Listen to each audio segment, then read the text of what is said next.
Bonsoir frères et sœurs, que le Seigneur Jésus-Christ nous bénisse encore tous ensemble richement ce soir. Nous allons tous ensemble élever nos voix et recommander une fois de plus les temps de la parole entre les mains du Seigneur et demander véritablement au Seigneur de parler à chacun de nos cœurs ce soir. Levons nos voix et prions tous ensemble.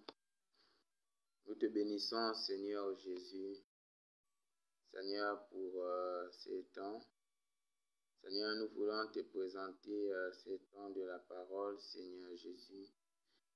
Seigneur, la Bible dit que c'est cette parole qui était au commencement et est descendue vers nous, les hommes. Et en cette parole était la lumière. La parole a s'est faite chair. Elle est venue pour un but précis. C'était pour nous les hommes, pour nous racheter. La bonne nouvelle qui nous avait été promise depuis les temps anciens, que nous avons reçu la grâce, Seigneur, de contempler en ta personne. Et ta parole est là, Père éternel, pour nous faire du bien. Nous qui aujourd'hui sommes dans ce royaume, le royaume des cieux, Seigneur. La Bible dit que le royaume des ténèbres est là au milieu de nous. Mais également, il y a le royaume des cieux qui est là, qui est descendu au milieu de nous, dont nous faisons partie. Et nous savons que dans ce royaume, il y a un mode de vie. Et ce mode de vie, Seigneur, c'est celui que tu nous dictes, c'est celui que tu nous présentes par le biais de ta parole. Seigneur, ta parole nous montre comment nous conduire, comment vivre dans ce monde, Père éternel, qui n'a quasiment plus de goût ni de sens, Dieu Tout-Puissant. Alors voici mon frère, voici ma soeur, voici moi-même, Seigneur Jésus. Nous avons tous besoin de toi, Seigneur Jésus, pour ces moments, Seigneur. Merci pour ton esprit qui nous dirige, qui prend possession, plein contrôle de ces moments. Seigneur, nous te louons, nous te célébrons. Toi qui vis pour toujours et à jamais. À toi la gloire, l'honneur, la puissance et la majesté. Au nom de Jésus-Christ de Nazareth, que nous avons ainsi prié. Amen. Alors,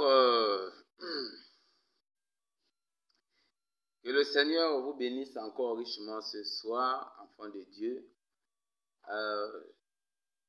Frères et sœurs myriens, vous qui êtes en ligne et vous qui êtes présents avec les anges du Seigneur qui nous accompagnent. Ce soir, nous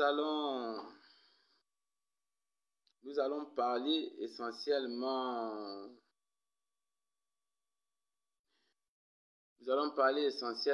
du rôle du chrétien sur la terre. Et notre thème ici, là, c'est nous sommes le sel de la terre. Ce serait peut-être pas un culte fire, feu, mais particulièrement ce soir, ce serait pour nous un culte d'encouragement. Un culte d'encouragement par la grâce de Dieu. Voilà. Donc, notre verset de base se trouve dans le livre de Matthieu, au chapitre 5 et au verset 13.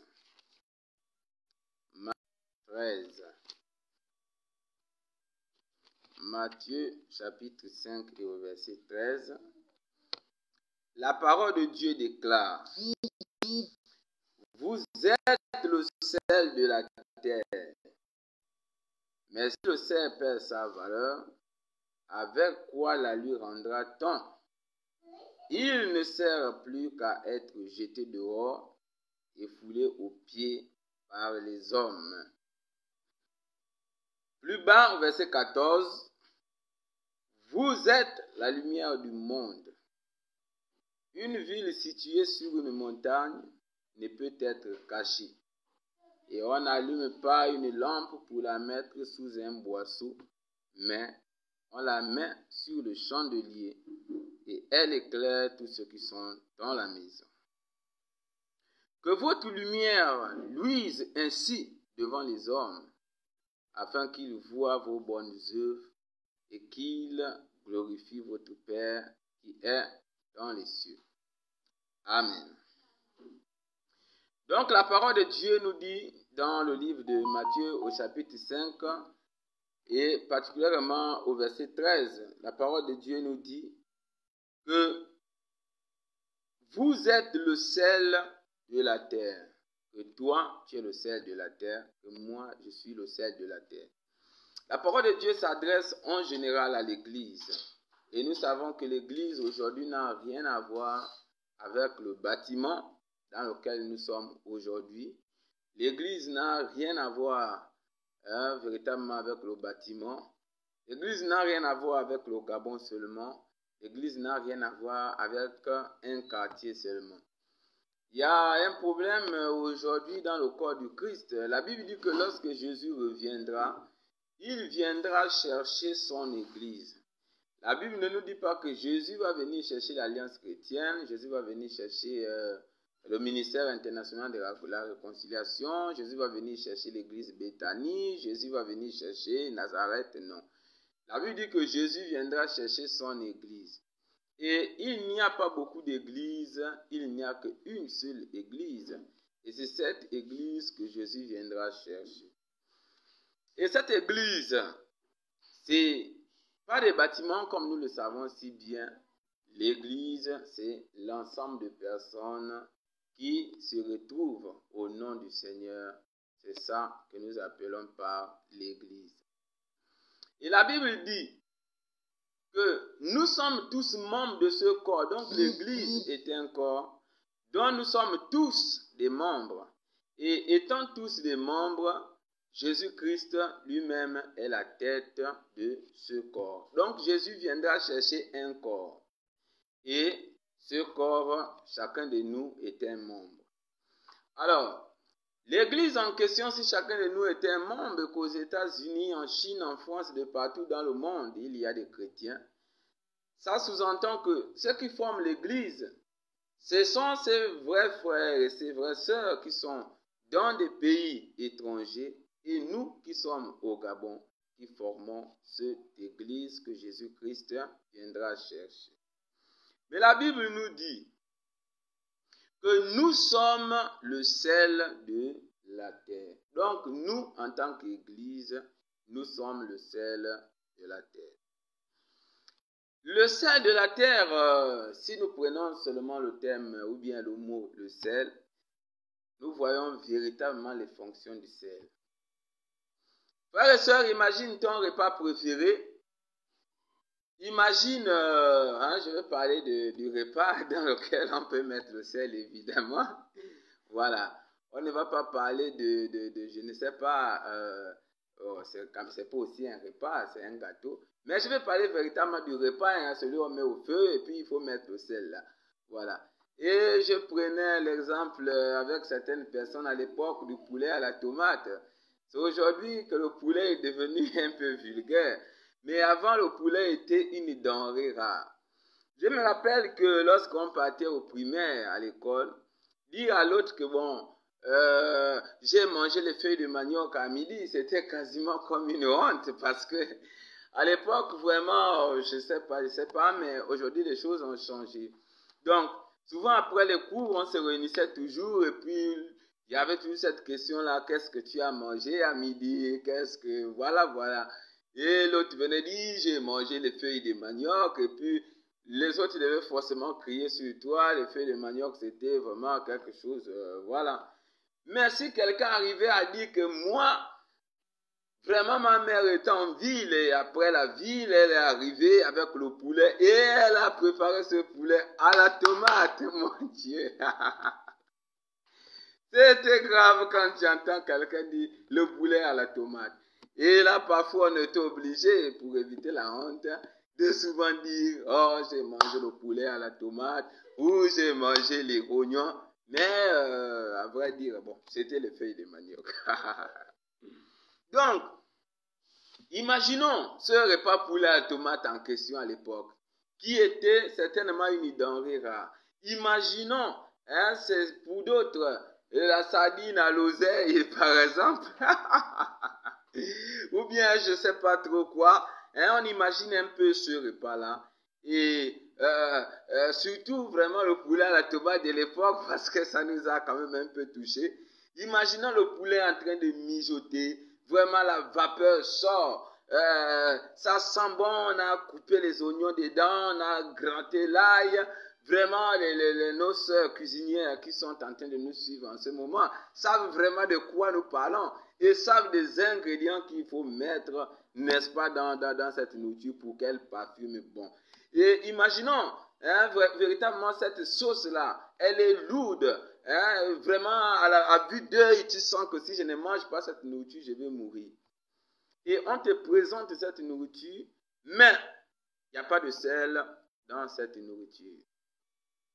Alléluia. Donc nous voyons du coup que la nourriture n'a pas de goût en fait. Même si pendant qu'elle était en train de bouillir, les morceaux de poulet étaient en train de se balader dans les airs, vraiment même si le parfum a envahi toute la maison, on a découpé les carottes, on a mis dedans, la nourriture est devenue rose, rouge, je ne sais pas quelle coloration le plat pouvait prendre.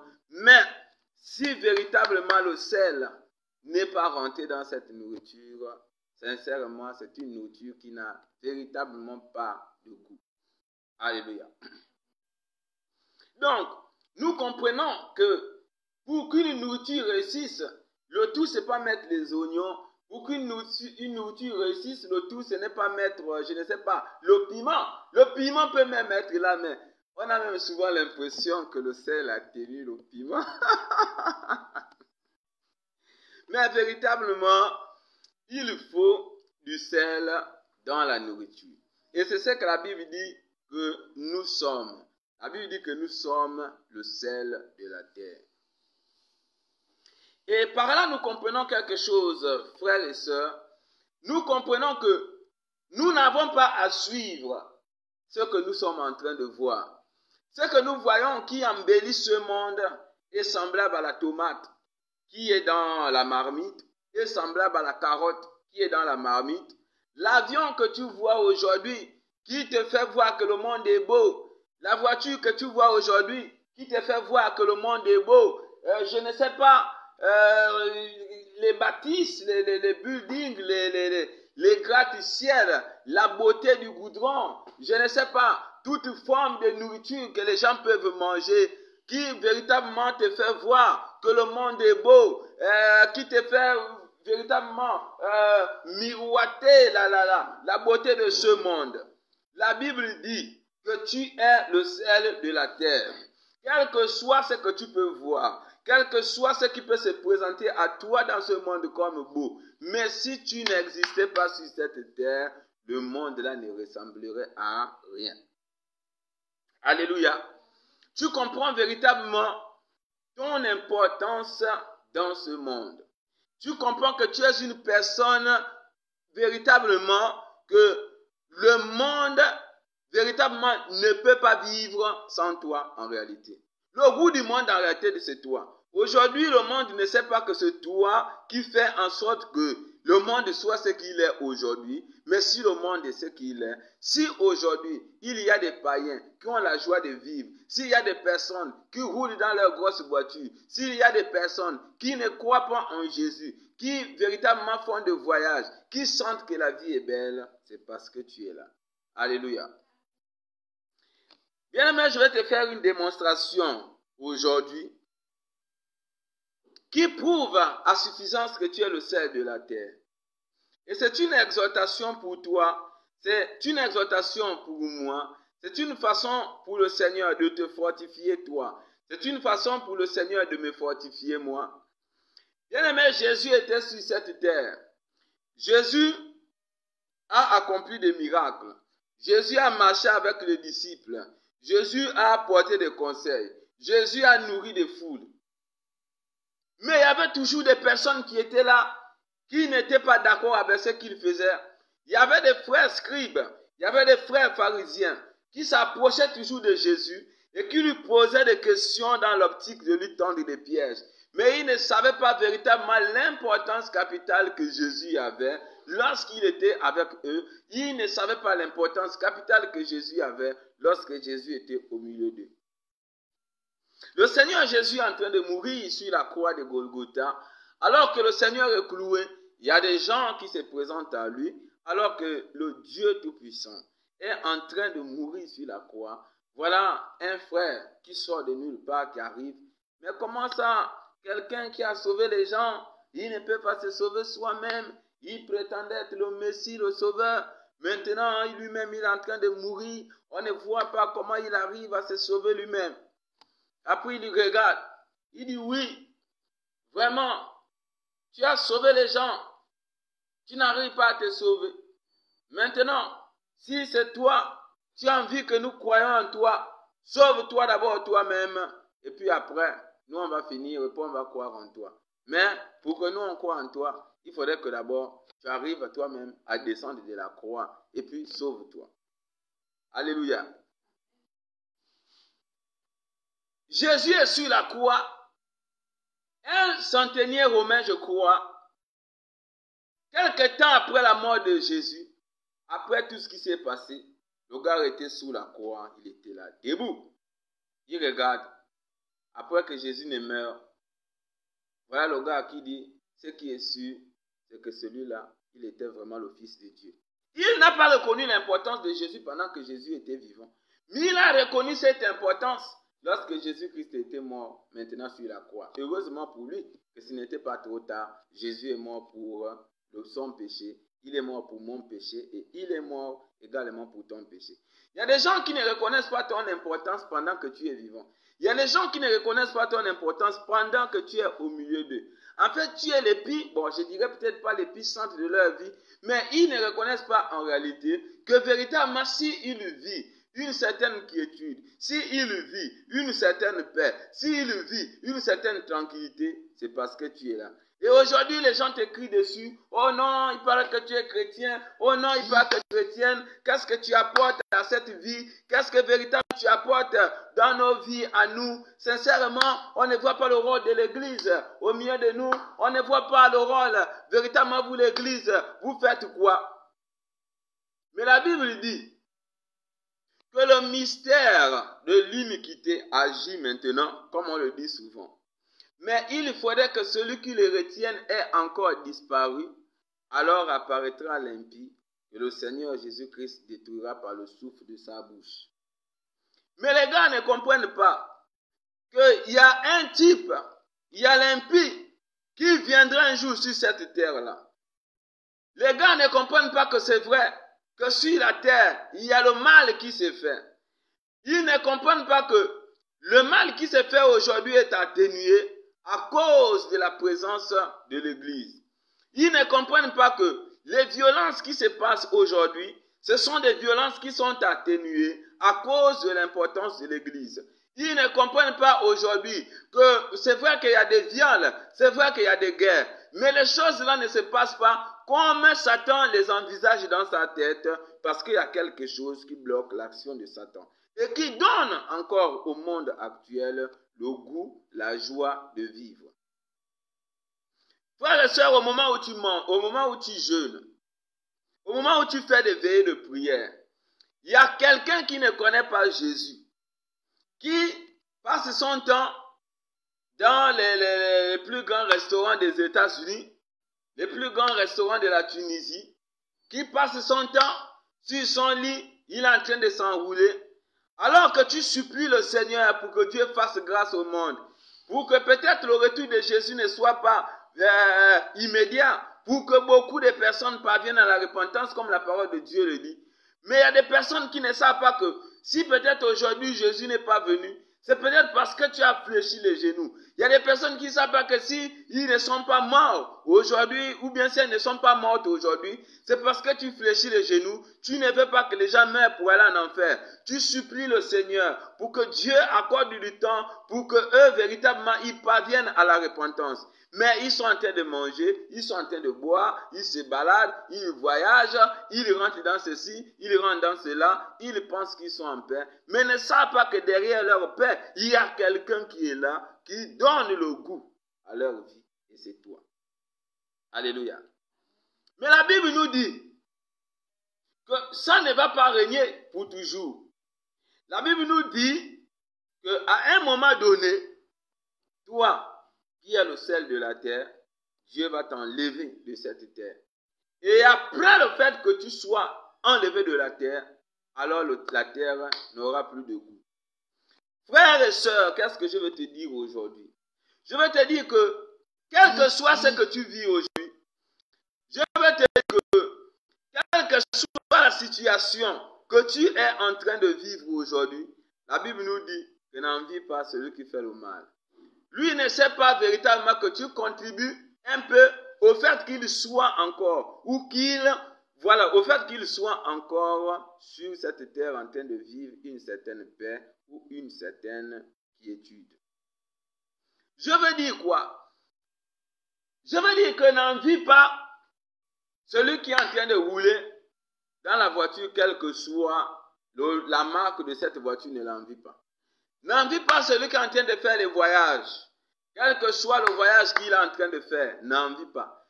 Même s'il a quitté la brousse chez les pygmées pour aller se retrouver, je ne sais pas quel autre, le dernier pays ou le pays le plus beau du monde, il a quitté la brousse. Ne l'envie pas s'il n'a pas Jésus-Christ de Nazareth. Parce que ce sont des choses qui sont là pour un temps. Lorsque j'étais encore à l'école, à l'université, il y a une fois, le docteur en philo, lorsqu'il nous faisait le cours, il nous a amené sur la notion de la vérité. Et par rapport à la notion de la vérité, on s'est posé la question de savoir véritablement qu'est-ce que la vérité. Il est vrai que la Bible nous enseigne que la vérité c'est Jésus dans le livre de Jean, chapitre 14 au verset 6. Je suis le chemin, la vérité et la vie. C'est quelque chose que eux, ils n'ont pas encore compris, que la vérité c'est Jésus. Et ils étaient toujours en train de chercher la vérité. Ils sont toujours, je crois, en train de chercher la vérité. Et il y a une chose. Les gars vont dire que la vérité est subjective. La vérité, elle dépend de chacun. Celui qui trouve que la vérité c'est ça, pour lui la vérité c'est ça. Celui qui trouve que la vérité c'est ceci, pour lui la vérité c'est ça. Et il y a une théorie de Protagoras, un des philosophes, des sophistes. Sa théorie, on l'a appelée la théorie de l'homme mesure. Et dans sa théorie, il a dit que l'homme est la mesure de toutes choses. L'homme est la mesure de toutes choses, c'est pour dire que la manière que les choses m'apparaissent à moi, je les prends vraies. Et la manière que toi aussi, tu approuves les choses, ce que tu considères pour vrai, c'est la façon que toi, tu approuves tes choses. Et chez Protagoras, il va dire que aujourd'hui, chacun de nous a par exemple un repas préféré. L'autre va dire que mon repas préféré, c'est le caviar. L'autre va dire que mon repas préféré, c'est le poulet en question à la tomate.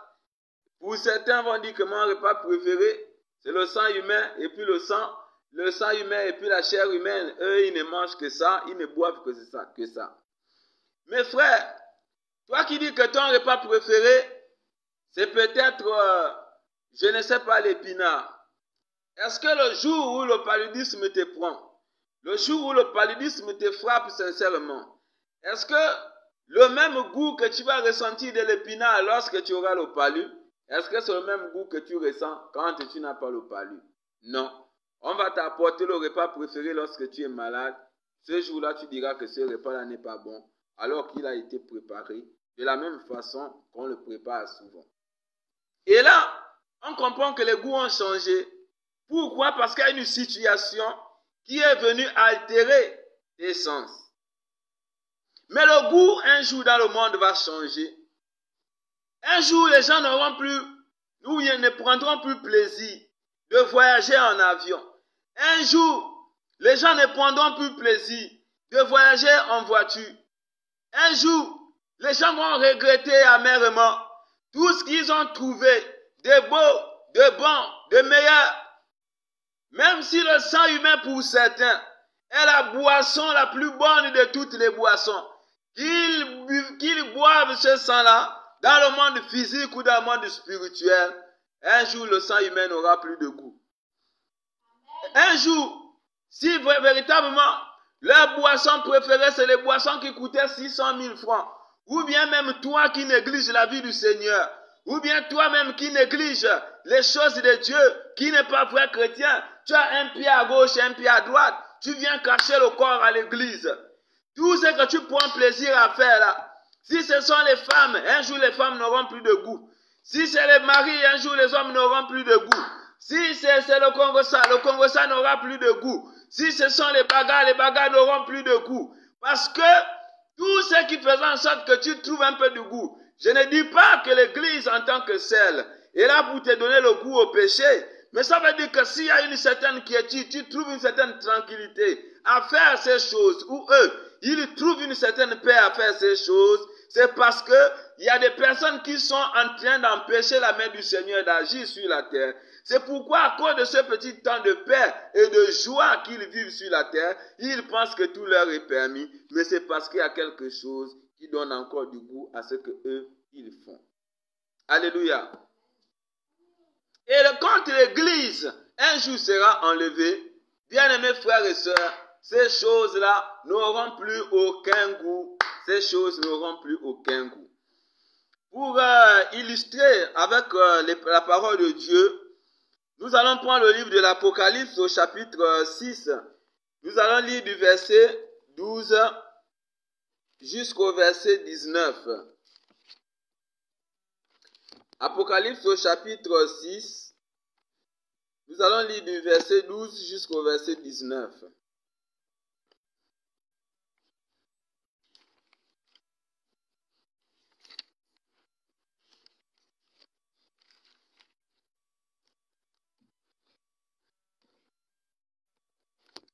Apocalypse chapitre 6, à partir du verset 12 au verset 19.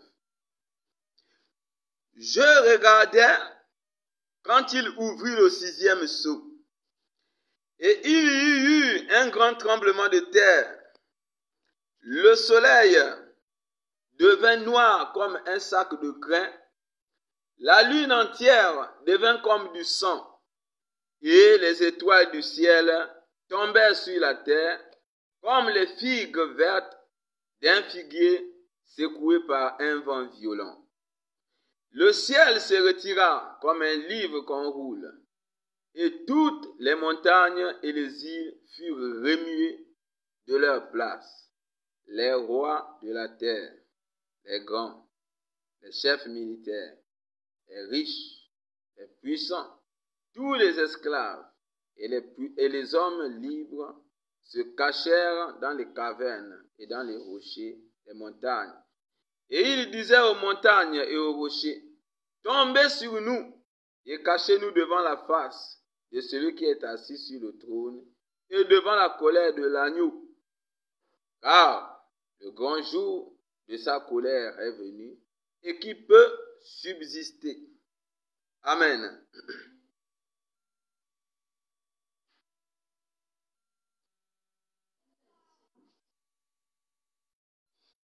Jusqu'au verset 17. Jusqu'au verset 17. Donc ici, nous sommes dans la vision de Jean lorsqu'il était dans l'île de Patmos. Et nous sommes ici à l'ouverture du 7e sceau. Et dans l'ouverture du 7e sceau, Jean va dire, j'ai regardé quand il ouvrit le 6e sceau plutôt. J'ai regardé quand il ouvrit le 6e sceau. Et il y eut un grand tremblement de terre. Le soleil devint noir comme un sac de grains. La lune entière devint comme du sang. Amen. Les événements ici l'ouverture des sceaux, ce sont des événements qui vont se passer après l'enlèvement de l'Église. Donc, lorsque toi seul, lorsque moi seul, toi qui es au Gabon, toi qui es en France, aux États-Unis, quel que soit l'endroit où tu te trouves, lorsque le Seigneur Jésus décidera de venir maintenant enlever son Église, donc quand toi, tu ne seras plus sur la terre, après un certain nombre d'événements qui vont se passer, la Bible dit que il y aura donc un tremblement de terre. Et le tremblement de terre, là, ce n'est pas les choses que les hommes vont provoquer. Ce tremblement de terre, c'est Dieu lui-même qui va le provoquer. Et on te dit que le soleil, le jour-là, va devenir noir. Comme un sac de crin, la lune entière va devenir comme du sang. Et les étoiles du ciel tomberont sur la terre. Les étoiles du ciel qui vont tomber sur la terre, je ne pense pas que ça soit les vraies étoiles que Dieu a mis dans les cieux. Rappelez-vous, la Bible nous dit que après le complot de Satan, lorsque Lucifer a été chassé, il est tombé et sa queue a amené avec lui le tiers des étoiles. Ici, là, quand on parle des étoiles, on parle en réalité des anges. Mais dans ce cas, ce ne sont pas les anges de Dieu, mais on parle des démons. Rappelez-vous que à la deuxième dimension du ciel, donc dans le deuxième ciel, se trouve le siège de Satan et puis ses anges. Et vous savez, dans l'histoire de Daniel, que les démons, à un moment donné, avaient bloqué l'ange Gabriel lorsqu'il attendait les bénédictions, lorsqu'il venait bénir Daniel. Donc il y a des démons qui se retrouvent dans le deuxième ciel. Et la Bible dit qu'il y a eu un tremblement de terre qui a secoué. Et la terre ici là tremble. La Bible dit qu'au ciel, le soleil n'a perdu son éclat. Le soleil est devenu noir. Donc comme en plein midi, tu vois tout à coup, le soleil devient noir en plein midi. Le soleil qui frappait à midi, le soleil devient noir. Et la lune a perdu son éclat. La lune est devenue tout rouge. Frère, ça va ressembler, ça ne va peut-être pas ressembler, mais ce serait pire qu'un film d'horreur. C'est pourquoi, frère, quand je t'encourage aujourd'hui, la sœur, c'est pour te dire, véritablement avec le pasteur, on a commencé des temps d'enseignement sur l'évangélisation. Frère, il faut avoir pitié. Il ne faut pas envier. Il faut avoir pitié de la personne qui roule dans cette voiture. Il faut avoir pitié du ministre. Il faut avoir pitié du président de la République. Il faut avoir pitié du DG, je ne sais pas si c'est de la SEG ou je ne sais pas quelle entreprise, parce que le frère ne connaît pas.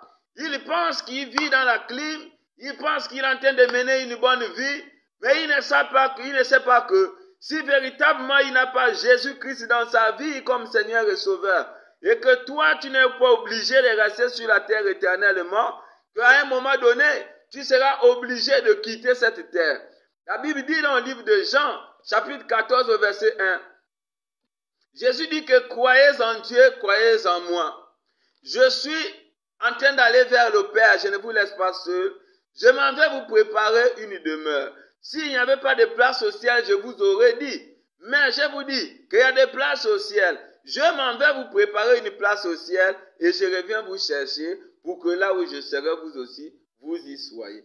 Donc, tu n'es pas de ce monde. Le frère, peut-être, il pense qu'ici, là, c'est chez lui, certainement. Mais encore, le frère est en train d'ignorer que le monde, là, n'est pas aussi chez lui. Et que nous tous, nous finirons par quitter ce monde, soit pour nous retrouver auprès de Dieu, soit pour nous retrouver dans la mort éternelle qui est l'enfer. Donc, frère, par rapport au thème que le pasteur a développé ce dimanche, c'est une façon de t'encourager dans l'évangélisation. En fait, dans un enseignement comme celui-ci, voilà, ce qui doit t'animer, c'est un sentiment d'amour et de compassion, comme le pasteur le disait, pour nos frères et nos sœurs qui sont dehors, qui roulent dans leur voiture, qui sont véritablement en plein dans les boîtes de nuit, qui sont en plein dans le Congo-Ça, qui se plaisent dans ces vices.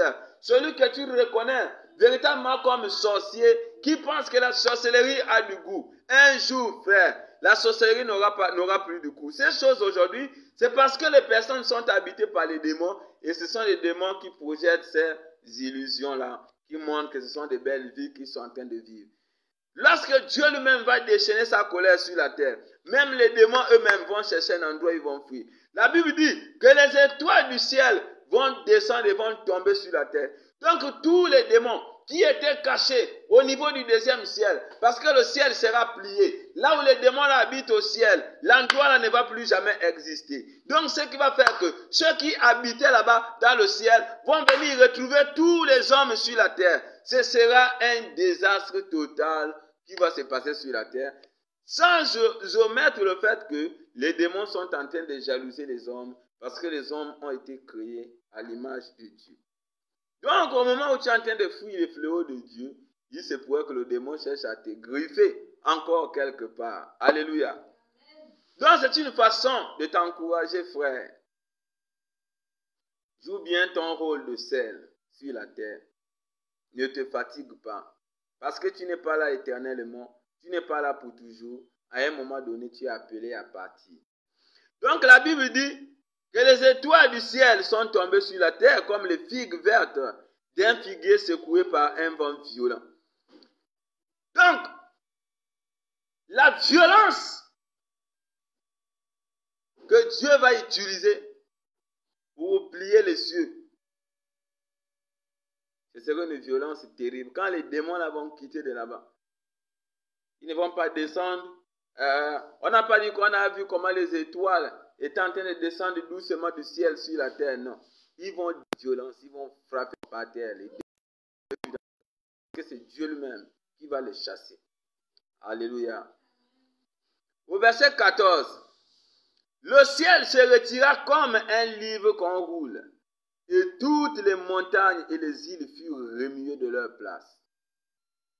Donc, la beauté de tout ce qu'on voit aujourd'hui, le jour du tremblement de terre, là, la Bible dit que les montagnes et les îles furent remuées de leur place. Il serait incapable de dire qu'à tel endroit, il y avait une montagne, le mont Ibundi, on ne voit plus. Le massif du Chahut, on ne sait même plus que le massif du Chahut, il était là. Parce que Dieu va secouer. Lorsque Dieu va secouer, frère, les aéroports vont se casser. Les aérodromes vont se casser. Ça veut dire que si la terre elle-même, elle se fend, ça veut dire que l'avion ne peut plus rester là sur la terre. L'avion va tomber dans un trou. L'avion aura des pneus qui vont d'abord. Le pilote lui-même, il sera où? Donc d'abord, il y a les ponts qui vont se casser. Le courant ne va plus exister parce que les poteaux électriques vont tomber n'importe où. Tant pis pour la personne sur qui le poteau électrique va tomber. Soit c'est le courant lui-même qui va le prendre avant de s'éteindre. Soit. Donc ce qui est sûr, c'est qu'il n'y aura même plus de route. Vous voyez dans les pays des autres, quand on parle de cataclysmes, quand on parle de tsunamis, on parle de tous ces désastres-là, c'est comme un recommencement des choses qui est là. Mais avec l'Apocalypse, ce sera l'enchaînement des fléaux. Donc les fléaux vont s'enchaîner. La route ne va plus exister, frère. Maintenant, quelqu'un va encore rouler avec la Range Rover où? Quelqu'un va encore prendre l'avion pour aller atterrir où? Parce que Dieu va secouer la terre tout entière. Même si ça commençait et puis quelqu'un entrait dans l'avion, le kérosène va rester pour toujours. Il serait même mieux de rester par terre et puis voir comment tu vas faire, même s'il n'y a vraiment pas de solution, que de monter dans l'avion. Parce que tu vas atterrir où? La façon dont tu vas atterrir, l'atterrissage, ce serait la mort, directement. Donc tu vas voir que la voiture climatisée n'aura plus de goût. Tu vas voir que Range Rover n'aura plus de goût. Satan ne sera plus là pour exaucer la prière de quelqu'un. Le sang humain, tu vas maintenant boire pour chercher quoi? Tu n'auras plus besoin de boire le sang humain. Ça va te servir encore à quoi? La belle maison pour laquelle tu ne voulais pas servir Dieu à cause de ça. La belle maison et le tremblement de terre vont casser ça. Il n'y aurait plus rien qui va exister. La Bible dit que les rois de la terre, les grands, les chefs militaires, donc les policiers, les généraux, Le président de la République et ses ministres, s'ils n'ont pas encore accepté le Seigneur Jésus, les rois de la terre, les chefs maçonniques, les grands francs-maçons, ceux qui commandent les présidents, les grands rosicruciens, c'est ceux-là, les rois de la terre. Hein? Les hommes les plus riches, les milliardaires, qui pour eux, ils pensent qu'ils s'en foutent du Seigneur Jésus. Jésus n'est rien pour eux. Jésus ne peut rien leur faire. Jésus ne peut rien leur dire. La Bible dit que les rois de la terre, tous les rois, qui qu'ils soient, ceux qui ont inventé Internet, ceux qui ont inventé je ne sais pas quelle chose, tous ceux qui pensent qu'ils sont beaucoup plus intelligents que le monde, les rois de la terre, c'est ceux qui commandent le monde entier, qui aujourd'hui disent que s'ils veulent changer l'ordre du monde, c'est en 24 heures, qui pensent que les hommes sont soumis à eux, les hommes sont sous leurs pieds. La Bible dit que ces rois de la terre-là, les grands, les chefs militaires, les généraux, ceux qui commandent, tous ces gens-là, les riches, les puissants, tous les esclaves et les hommes libres se cachèrent dans les cavernes et dans les rochers des montagnes. On n'a pas dit qu'ils sont partis dans leur sous-sol. On n'a pas dit qu'ils sont partis dans leur palais blindé. La Bible dit que Dieu va secouer tout ça là. Et les riches là, même s'il avait 700 milliards, même s'il avait 87 millions de milliards, frère, si tu ne suis pas Jésus sincèrement, si tu t'amuses avec la parole de Dieu, lui, le président des États-Unis, qui ne va pas accepter de respecter la parole de Dieu, tous ceux qui sont riches là, si toi aussi tu blagues, vous allez vous retrouver dans la même caverne. Alléluia. Donc la vie là, c'est rien. Le Seigneur ne nous demande pas de vivre misérable. Si tu peux vivre bien, vis bien. Mais il faut avoir Jésus. La Bible dit que tu es le sel de la terre. Frère, joue ton rôle. Prie encore le Seigneur. Donne encore du goût. Si quelqu'un t'éclabousse avec sa voiture, ris et prie pour lui. Dis qu'il ne sait pas. Il a le goût là, c'est parce que je suis là. Il ne sait pas qu'il m'éclabousse, c'est parce que je suis encore vivant. Frère, il se moque de ce que tu manges. Ris. Il ne sait pas que s'il mange encore là, c'est à cause de toi. C'est parce que tu es là. Le jour que tu ne seras plus là, il n'aura plus rien à manger, mon frère. Il va chercher les cavernes. Il va chercher à se cacher. Lui qui est prêt à faire tous les voyages pour se faire soigner. La Bible dit, au verset 16, il disait aux montagnes et aux rochers, tombez sur nous et cachez-nous devant la face de celui qui est assis sur le trône et devant la colère de l'agneau. Lui-même, il va chercher la mort, mon frère. Aujourd'hui, il cherche la vie. Il cherche à aller dans les plus grands hôpitaux du monde. Mais le jour que tu ne seras plus là, il va maintenant chercher à mourir. Et c'est le jour-là qu'il va comprendre que donc l'Église jouait un rôle important. Donc ceux pour qui je me moquais, ou ceux de qui je me moquais, c'était des gens importants. Mais frère, ce serait trop tard. Donc pour éviter que notre frère qui est dans sa voiture, que notre soeur qui est dans sa maison, véritablement ne meurt de cette façon-là, il ne faut pas avoir peur de cogner devant le portail de quelqu'un. Même si on a dit que devant le portail, les chiens, tu es en train d'aller à l'évangélisation, frère, il faut cogner. Parce que le jour-là, le portail là ne va plus exister. Tous ces chiens vont mourir. Il n'y aurait plus de gardes corps pour l'aider. Les gardes corps, lui, vont se retrouver dans les mêmes cavernes. Il n'y aurait plus personne qui viendra secourir l'autre. Chacun va chercher à sauver sa peau. Mais il n'y aura pas moyen de s'envoler. Le jour-là, on ne pourra même plus sortir en vampire. Parce que le diable même qui donnait la capacité de sortir en vampire cherche où fuir. Frères et sœurs, c'est à cause de toi que les voitures sont en train de circuler. C'est à cause de toi que les avions sont en train de voler. C'est à cause de toi qu'aujourd'hui, véritablement, il y a encore la paix. C'est vraiment à cause de toi. Tu es vraiment le sel de la terre. Frère, marche tête haute. N'aie pas honte d'être chrétien.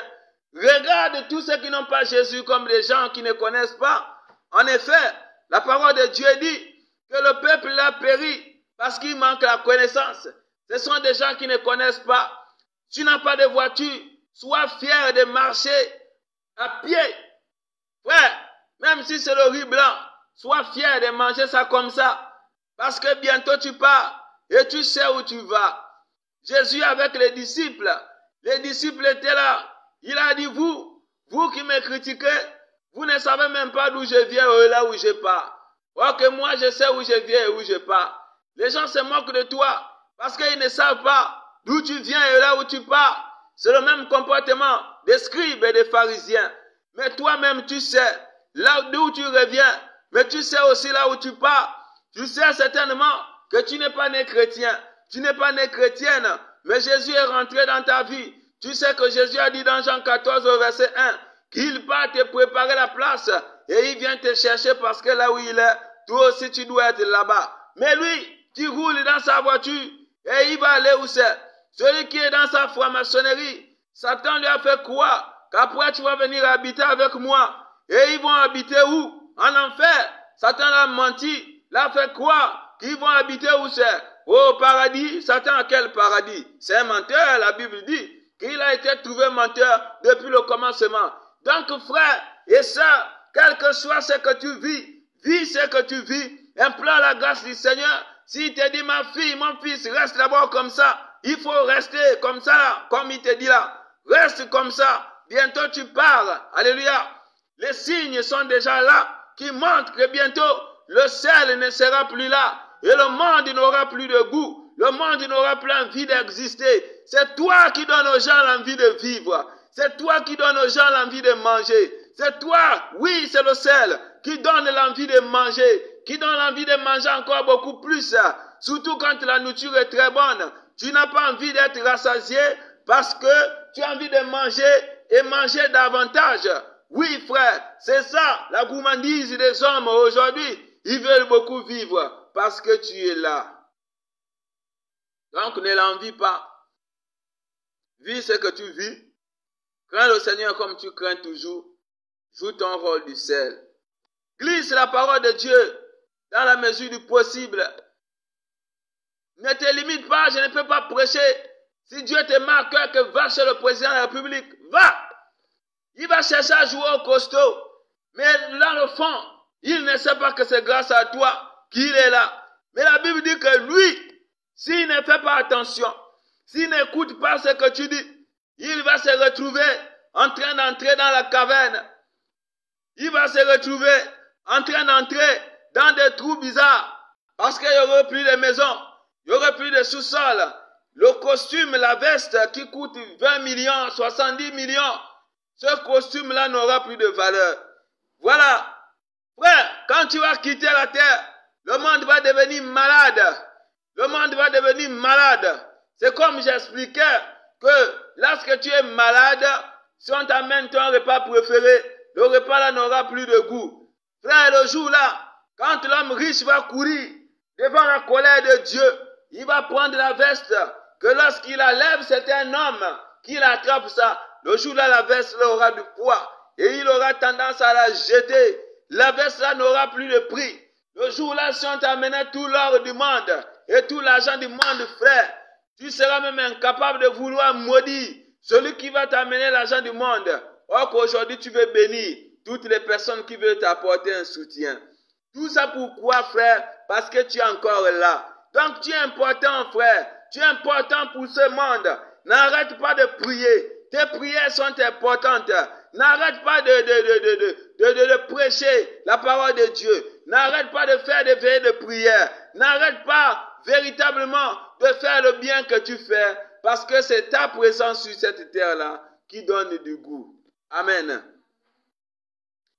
La vie n'a jamais été longue. Tu peux vivre le nombre des années que tu vis. Dieu t'a fait la grâce d'atteindre 40 ans, 41 ans, 42, 43, 50 ans, 60 ans, 70 ans, même si tu as 200 ans. La vie n'est jamais longue. On se rend compte que la vie est courte, c'est quand quelqu'un qui était avec nous meurt. Quand on perd un frère, quand on perd une sœur, On est là, on réfléchit déjà sur soi-même. Et on se rend compte que la vie est courte. Ouais, tu es né en quelle année? La sœur, tu es né en quelle année? Ça, c'est ta naissance naturelle. Maintenant, pour la nouvelle naissance, tu es né quand? Si aujourd'hui, tu as 20 ans et que tu as accepté le Seigneur véritablement lorsque tu avais 18 ans, tu vois que tu n'as encore que 2 ans dans le Seigneur. Si aujourd'hui, quel que soit l'âge que tu as accepté le Seigneur quand? Et combien d'années tu as été bébé spirituel? Vous voyez, c'est la nouvelle naissance. Il y a d'abord le temps de grandir. Et quand on est bébé, on ne fait quasiment rien. Tout le temps que tu étais bébé jusqu'à aujourd'hui, qu'est-ce que tu as déjà fait? Est-ce que tu penses véritablement que Dieu peut considérer que tu as déjà un vrai 5 ans dans le ministère? Rien du tout. On ne peut pas dire ça. Ou bien peut-être aujourd'hui, quelqu'un peut dire que oui, j'ai déjà vraiment 5 ans dans le ministère. Mais quand on est de la nouvelle naissance, à un moment donné, on est encore bébé spirituel jusqu'à ce qu'on atteigne l'âge de la maturité, frère. Donc, travaille, tu n'as encore rien fait pour le Seigneur jusqu'à aujourd'hui là. Travaille encore, frère. Efforce-toi. Travaille. Ne laisse pas tomber. Le monde a besoin de nous. Même si aujourd'hui notre valeur, ils ne la reconnaissent pas pour le moment. Mais le monde là, il a besoin de nous. Le monde là a besoin du Seigneur Jésus. Marche tête haute. Quels que soient les manques que tu as, marche tête haute. Si c'est la santé, ça ne fait rien, c'est la chair. Paul a dit que je vais désormais me glorifier de mes faiblesses parce que c'est quand je suis faible qu'en réalité je suis fort. Même si tu es malade, si tu sens un niveau de forme où tu peux servir Dieu, sers comme ça. Jésus, il était parti à la piscine de Bethesda. Quand il arrive à la piscine de Bethesda, il voit les malades qui sont là. Et puis il va voir un là qui a fait 38 ans. Jésus va lui demander que, mais, est-ce que tu veux être guéri? Il va commencer à raconter sa vie. Oh non, tu sais que vraiment, depuis là, vraiment, je veux me jeter dans l'eau. Et quelqu'un vient se jeter à ma place. Après tout son bruit, Jésus l'a guéri, il a dit pas. Mais il n'était pas le seul malade le jour-là. Il y avait d'autres malades qui étaient là que Jésus n'avait pas guéri. Mon frère, chacun a sa grâce. Et la Bible dit que Dieu fait grâce à qui il veut. S'il a guéri quelqu'un dans l'église où tu es, et puis toi tu es resté malade, ça ne fait rien. Continue comme ça là. Le jour-là, il y avait beaucoup de malades, Jésus a choisi un. Lui-même, il sait la raison pour laquelle il a choisi celui-là. Peut-être celui-là a trop duré, ou celui-là avait un rôle beaucoup plus important, ou. Je ne sais pas le pourquoi, mais il a guéri celui-là comme ça. À chacun de nous, nous pouvons avoir les mêmes problèmes, mais un va prier, Dieu va exaucer sa prière, l'autre, Dieu va laisser ça comme ça. Les raisons là, Dieu lui-même, il connaît. Mais il n'en demeure pas moins que nous devons servir le Seigneur, quelle que soit la situation dans laquelle on se retrouve. On doit servir le Seigneur, quel que soit ce qu'on vit. On n'a pas tous les mêmes problèmes. Chacun a son problème à son niveau. Dieu t'a mis à côté des personnes grandes parce que tu as un rôle à jouer là-bas. En tant que celle, apporte ton goût là où tu es. Dieu t'a mis au milieu des enfants parce que tu dois apporter le goût au milieu des enfants. Dieu t'a mis au milieu de je ne sais pas quelle qualité de personnes parce que tu as un rôle à jouer au milieu de ces personnes. Et la Bible dit que si le sel perd sa valeur, on va rendre la valeur du sel avec quoi? Frère, il ne faut pas que là où tu vis, il n'y a pas de goût. Apporte ton goût. Même si les gens ne reconnaissent pas que vraiment c'était un goût, vraiment du sel, un jour ils vont savoir, quand tu ne seras plus là, comme ils ont fait pour Jésus, que oh mais, donc vraiment c'est lui, il était vraiment le Fils de Dieu. Mais le gars était déjà mort. Alléluia. C'est quand tu ne seras plus là que, oh non, donc vraiment, celle-là c'était vraiment, ah mon Dieu, machin, mais tu n'es plus là. Mais la Bible dit que celui qui se laissera avertir, celui-là va sauver son âme. Amen. Donc voici, comme je disais, cet enseignement, c'était un encouragement pour toi, un encouragement pour moi, pour dire que ne te décourage pas. Notre temps est en train de s'approcher et bientôt, véritablement, nous allons quitter. On a trop loué, On a tous squatté dans ce monde-là et le temps de retrouver notre vraie demeure est en train d'arriver. Et ce n'est pas le temps pour dormir, c'est véritablement le temps pour nous de prendre davantage conscience et d'avoir véritablement pitié. Le Seigneur nous a envoyé en mission de sauvetage et c'est dans cet élan-là que le pasteur est en train de nous emmener par le biais de l'évangélisation pour que nous puissions sauver au maximum. Donc, frère, marche tête haute, marche en tant que seul. Reconnais que tout ce que tu vois, que tout ce qui se passe, c'est parce que tu es encore là. Et que lorsque tu ne seras plus là, il n'y aurait plus de routes, il n'y aurait plus de bâtiments, il n'y aurait plus de gens qui vont manger, il n'y aurait plus de restaurants, rien, les gens vont souffrir. Pour éviter que les gens ne souffrent après toi, c'est pourquoi tu dois te déployer pour que ces personnes reçoivent Jésus-Christ dans leur vie. Où que tu sois, quel que soit ce que tu fais. Amen. Que le Seigneur Jésus-Christ nous bénisse alors nous tous. Et bonne nuit à tous, dans la paix et dans la grâce du Seigneur.